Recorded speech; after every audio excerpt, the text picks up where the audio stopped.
Mr. President, Dr. Biden, Madam Vice President, Mr. Emhoff, Americans, and the world. When day comes, we ask ourselves, where can we find light in this never-ending shade? The loss we carry, a sea we must wade. We've braved the belly of the beast.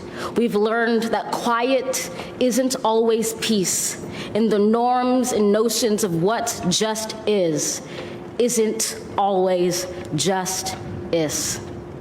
And yet the dawn is hours before we knew it. Somehow we do it. Somehow we've weathered and witnessed a nation that isn't broken, but simply unfinished. We, the successors of a country and a time where a skinny black girl descended from slaves and raised by a single mother can dream of becoming president, only to find herself reciting for one.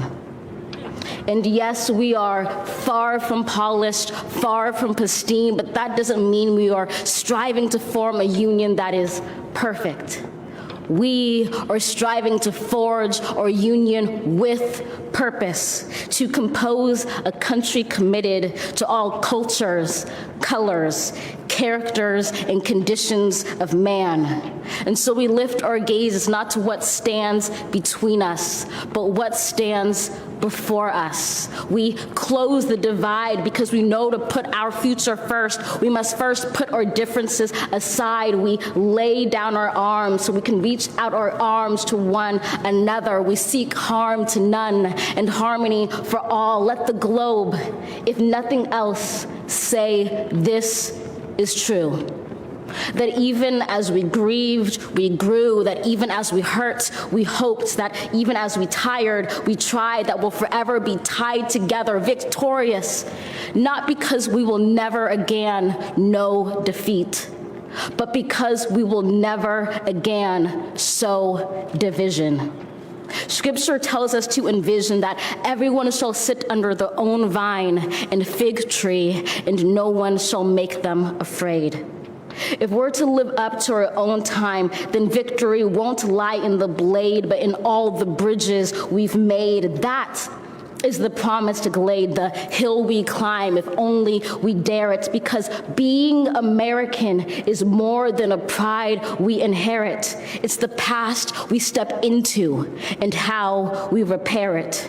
We've seen a force that would shatter our nation rather than share it, would destroy our country if it meant delaying democracy.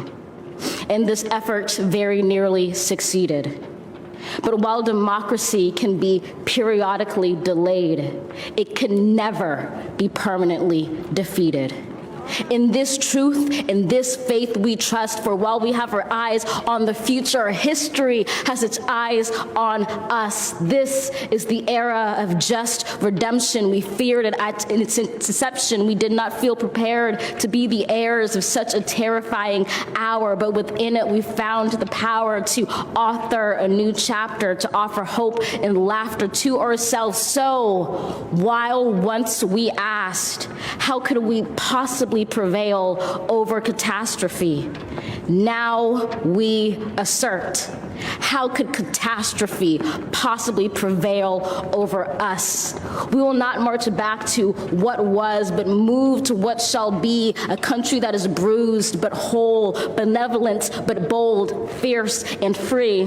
We will not be turned around or interrupted by intimidation, because we know our inaction and inertia will be the inheritance of the next generation. Our blunders become their burdens, but one thing is certain: if we merge mercy with might and might with right, then love becomes our legacy and change our children's birthright.